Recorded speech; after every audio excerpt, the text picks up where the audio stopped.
Everyone, good afternoon. Welcome to the Radar Room podcast. My name is Michael. Happy May 29th, 2026.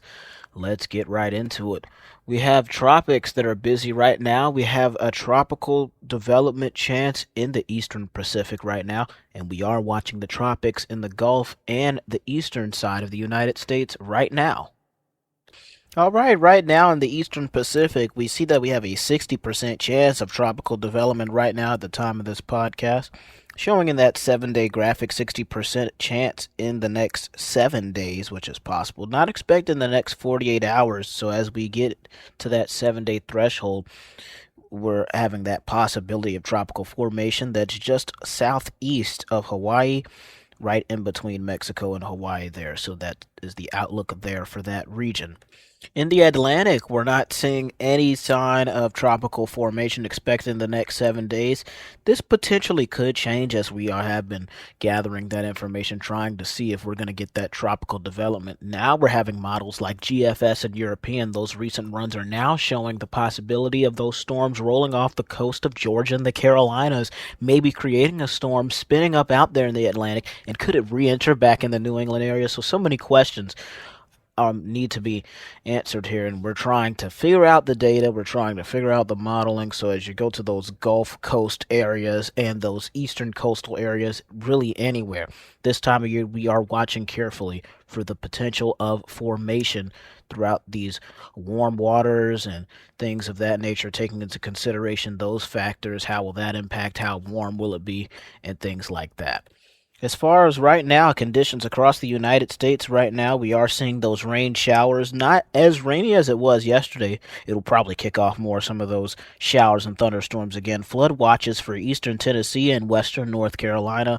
Those rain showers once again continuing all the way up into the Canada area. Seattle area as those showers and thunderstorms from the Storm Prediction Center laid out there. Red flag warnings in the west, heat advisories in the north, and as well as those special weather statements in Michigan. So to current temperatures right now in the 80s, the 70s across the country. As you get towards the California area, you are in the 60s right now. So wet weather expected. It's going to be very interesting conditions. As you get farther up north towards Maine, you're going to have 50-degree temperatures. So that's going to be going up towards that direction. Right now, you do have a storm warning that's in effect for those coastal areas in the Gulf of Maine, for areas like New York and Providence. You're going to have some small craft advisories. But specifically, once you get to Providence and Boston, you're going to have those storm warnings, as well as Portland, Oregon. You have a high surf advisory for those eastern areas. So for today's outlook, you have a slight risk of that severe weather towards the central U.S. As talked about before. That tornado threat is going to be there just a little bit, a 2% risk. Those are going to be areas like Fort Morgan, Colorado, Plainview, Texas.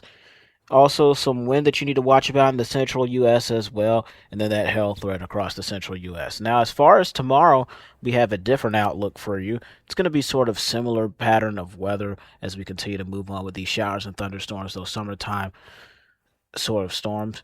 Let's look at the data here for your level of severe weather.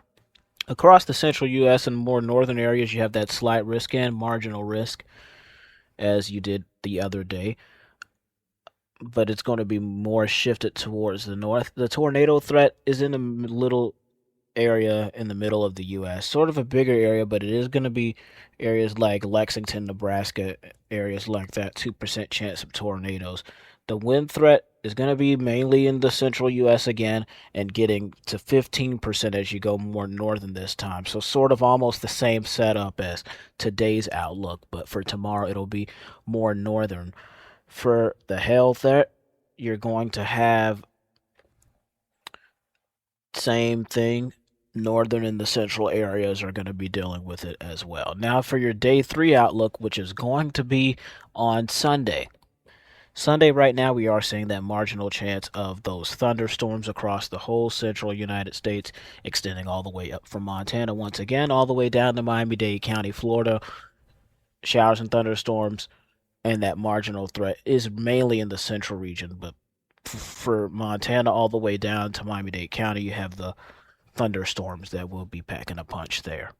Your fire weather outlook today going to be mainly concentrated in the west. That's going to be elevated fire dangers and isolated due to dry thunderstorms. That's going to be in the western part of the United States, states like Arizona and New Mexico on the west side of the country there. So once again, we're staying on our P's and Q's for the chance of tropical development as we get into the eastern United States in the Atlantic Ocean. We're still watching, we're still determining what's going to happen. Multiple model runs that's going on here. A lot has to be tested here because we went from seeing the storms try to go towards the Texas, Louisiana region, all the way from Georgia to Alabama. So this is why these states are on high alerts, and that's why we're on our P's and Q's here, because we really don't know what's going to happen. Like I said, no storm can happen at all, and as we've seen today, the storms are sort of trying to roll off now, and could they roll up to New England, as I saw there with that GFS run, possibly getting close to that region. I don't know if it's going to exactly hit anybody. It may in that situation, but we don't know if these things are actually going to happen. We're just testing this out. We don't know if this is confirmed or not. We're just seeing what the models are giving us. We have nothing from the National Hurricane Center yet, and I'm pretty sure they're probably watching the tropics as well, trying to figure out what's going to happen there. But make sure that you follow the Radar Room podcast. Make sure you go over to the Michael's Weather channel, like, comment, and subscribe there. Check out a new video. I might have a new video posted today, but make sure you have a great day. Stay blessed, stay safe, have a wonderful Friday, and I'll see you out there in the weather community.